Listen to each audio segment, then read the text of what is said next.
आपने अपनी लाइफ में ऐसे बहुत सारे कपल्स देखे होंगे जो शादी के बाद बहुत ज़्यादा दुखी रहते हैं, बहुत ज़्यादा परेशान रहते हैं। और उनको देखकर फिर आपका दिल घबराता है कि यार नहीं, मुझे शादी नहीं करनी है क्योंकि मुझे इस झंझट में नहीं पड़ना।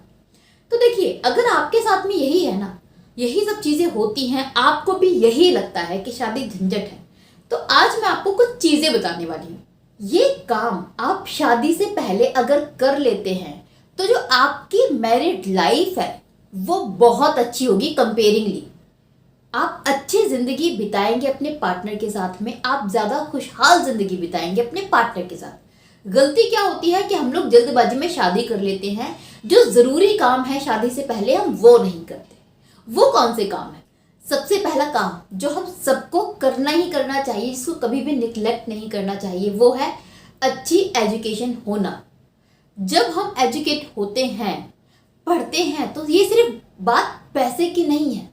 एजुकेशन से हमारा जो सोचने का नज़रिया है वो ओपन होता है, हम ओपन माइंडेड बनते हैं, हम चीज़ों को एनालाइज करना सीखते हैं, चीज़ों को, लोगों को समझना सीखते हैं, हमारी अंडरस्टैंडिंग बढ़ती है हर एक चीज़ को लेकर। इससे क्या होता है, लाइफ में आने वाली चीज़ों को, प्रॉब्लम्स को हम अच्छे से टैकल कर पाते हैं, हम लोगों को समझ पाते हैं। इससे हमारी समझदारी बढ़ती है, मैच्योरिटी बढ़ती है काफ़ी हद तक। तो पहले तो एजुकेशन होना ज़रूरी है सभी के लिए। दूसरी चीज़ जो आपको करनी ही करनी है वो है एक अच्छी सी जॉब होना हाथ में। और ये सिर्फ लड़कों के लिए ज़रूरी नहीं है, लड़कियों के लिए भी ये इक्वली ज़रूरी है। हम इंडिया में क्या सोचते हैं कि हमारा जो खर्चा उठाना है वो जिम्मेदारी है पति की। इस माइंडसेट को बदलने की ज़रूरत है। आप एक तरफा ये चाहती हैं कि पति आपको इज्जत दे, इक्वली ट्रीट करे, और आप किसी भी तरीके से उससे कम ना हो, और दूसरी तरफ आप ये सोचती हैं कि मैं उसके ऊपर बोझ बन के रहूंगी। ये आपका डबल माइंड दिखाता है कि आप कितना डबल माइंडेड हैं, कितना गलत सोच रहे हैं। आप या तो ये समझें कि आप इक्वल हैं, और इक्वल का मतलब ये है कि हर तरीके से अगर पति कमाता है तो आप भी कमाएं। ये ना सोचे कि मैं बोझ बनकर रहूंगी या उसकी ड्यूटी है मुझे पालना, नहीं, उसकी ड्यूटी नहीं है। और अगर आप ये सोचती हैं कि उसकी ड्यूटी है आपको पालना, तो इस चीज़ को भी एक्सेप्ट कीजिए कि जो पति है जब आपको पालेगा तो आपके ऊपर धौंस भी दिखाएगा, आपको स्वामी बन के रहेगा और आपको दासी बना के रखेगा। और अगर वो ऐसा करता है तो वो फिर गलत नहीं करता, वो ऐसा करता नहीं है, आप उससे ऐसा करवाती हैं। अगर आपको चाहिए कि इक्वल जिंदगी हो, इक्वालिटी हो आपके रिश्ते में, तो सबसे पहले आप भी अर्न कीजिए, जॉब गेट कर लीजिए। और लड़कों के लिए तो है ही ज़रूरी, उसमें बोलने वाली बात ही नहीं है कि आपको जॉब लेनी ही लेनी है। इसके साथ सिर्फ जॉब होना ही काफ़ी नहीं है, एक अच्छा खासा बैंक बैलेंस भी होना चाहिए बिफोर मैरिज। क्योंकि शादी के बाद ना बहुत ज़्यादा जिम्मेदारियां आ जाती हैं। अब शुरू शुरू में तो बड़ा मज़ा आता है कि शादी करेंगे, घूमेंगे फिरेंगे, बहुत सारे ड्रीम्स हमारे होते हैं लाइफ पार्टनर को लेकर। लेकिन 2-3 महीनों में या फिर 1-1.5 साल में आप आते हैं ज़मीन पर, और आपको फिर समझ में आता है कि जिम्मेदारियां कितनी हैं। एक पार्टनर आपके साथ में है, रिस्पॉन्सिबिलिटी बहुत ज़्यादा है। फिर आप उन जिम्मेदारियों में ना एक कोल्हू की बैल की तरह जुट जाते हैं, और फिर उसको चलाते ही रहते हैं, फिर उससे आप निकल नहीं पाते। जब आपके पास में एक ठीक ठाक सा बैंक बैलेंस होता है तो आप मेंटली थोड़ा सा फ्री होते हैं, और जब आप मेंटली फ्री होते हैं तो अपने पार्टनर के साथ में ज़्यादा अच्छे से रिश्ता निभा पाते हैं, चला पाते हैं। क्योंकि जो दिमाग से हैप्पी नहीं होगा, जिसके दिमाग में बहुत ज़्यादा स्ट्रेस होगा, जो बहुत ज़्यादा मेंटली परेशान होगा, वो किसी के साथ में भी अच्छे से रह नहीं पाएगा। और यही चीज़ें होती हैं शादी के बाद हस्बैंड वाइफ के बीच।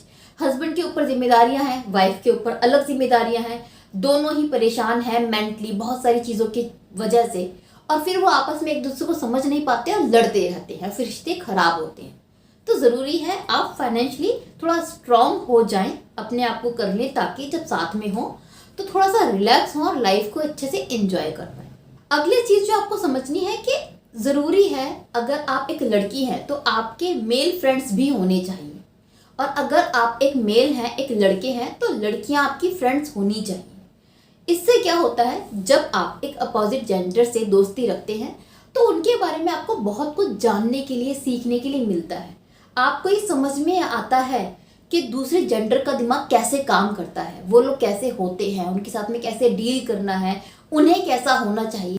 सो उन लोगों के बारे में आपकी एक जो अंडरस्टैंडिंग है वो अच्छी होती है, और इससे आपको फिर जब शादी करते हैं तो रिश्ता निभाने में, अपने पार्टनर को समझने में बहुत हेल्प मिलती है।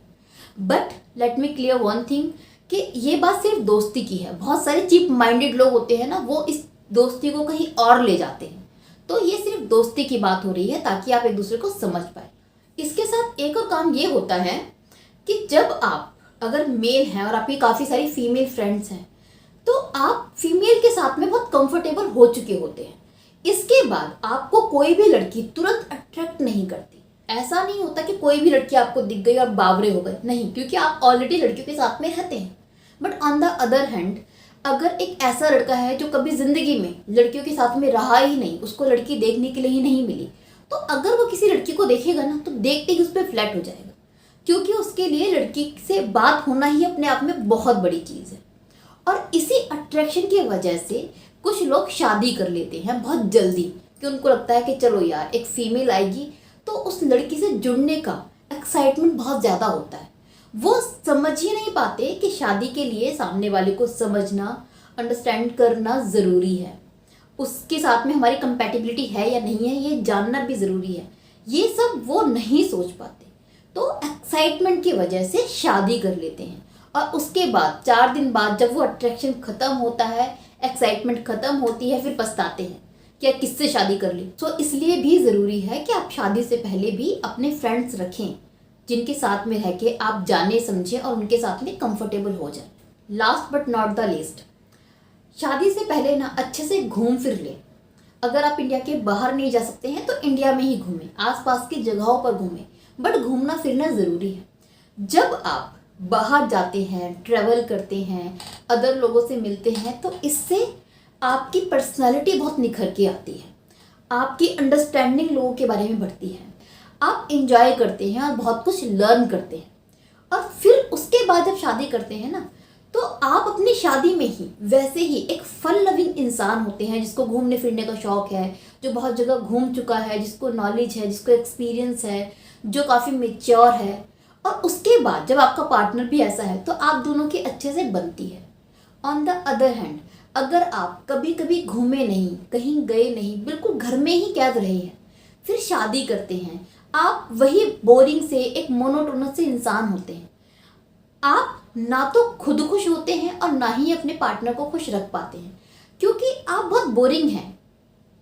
और ये चीज़ सबके ऊपर अप्लाई नहीं होती, कुछ केसेस में कह रही हूँ कि होता है कि जब आप बाहर नहीं जाते तो आप बहुत कुछ लर्न नहीं कर पाते, आप बहुत कुछ एक्सप्लोर नहीं कर पाते, आपकी पर्सनैलिटी उभर कर बाहर नहीं आ पाती, निखर नहीं पाती। और वो बुझा हुआ इंसान जो अपने आप में ही अपने आप से जूझ रहा है, वो किसको खुश रखेगा? किसी को नहीं रख सकता। इसलिए ज़रूरी है कि आप अपनी पर्सनैलिटी को निखारें, ताकि आपसे कोई जुड़े और वो भी ऐसे ही निखर जाए और खुश रहे आपसे जुड़कर, हैप्पी फील करे आपसे जुड़कर, और इन्जॉय करे लाइफ को। लाइफ में बोरियत ना आए आप लोगों की, इसके लिए भी ज़रूरी है ये सब चीज़ें। सो अगर आप ये सब चीज़ें शादी से पहले ही करते हैं तो यकीन मानिए आपकी शादीशुदा लाइफ बहुत अच्छे से गुजरने वाली है, क्योंकि इन सब वजहों से आप एक ऐसे इंसान हो जाओगे, ऐसे इंसान बन जाओगे जो किसी को देखकर एकदम से अट्रैक्ट नहीं होता, जो सोच समझ के डिसीजन लेता है, जिसको ये पता है कि वो क्या चाहता है और क्या नहीं चाहता है, जिसका माइंड बहुत क्लियर है अपने बारे में, अपनी विशेष के बारे में। वो हर एक चीज़ सोच समझ कर शादी करता है। फाइनेंशियली वो फ्रीडम उसको है, तो वो अपना पार्टनर भी अपने जैसा चूज़ करता है। और जब पार्टनर भी उस जैसा होगा तो दोनों को पता होता है कि कैसे रहना है, कैसे डील करना है। दोनों ही मैच्योर है, फाइनेंशियली स्टेबल है, ओपन माइंडेड है, घूमते फिरते हैं, उनकी कंपैटिबिलिटी होती है साथ में। और ऐसे लोग फिर ज़िंदगी में खुश रहते हैं, अच्छे से जीवन बिताते हैं। फिर वो किसी और को देखकर अट्रैक्ट नहीं होते, वो सेटिस्फाइड होते हैं अपने पार्टनर से, अपनी लाइफ से। सो ज़रूरी है कि आप ये सब चीज़ें अपनी ज़िंदगी में करें, ताकि आपकी आने वाली ज़िंदगी बहुत अच्छे से गुजरे, खुशहाल गुजरे। इसके अलावा आप क्या सोचते हैं इस बारे में, ये मुझे कमेंट बॉक्स में ज़रूर बताइएगा। वीडियो अच्छी लगी हो तो लाइक करें, चैनल सब्सक्राइब करना बिल्कुल ना भूलें। Bye bye, take care.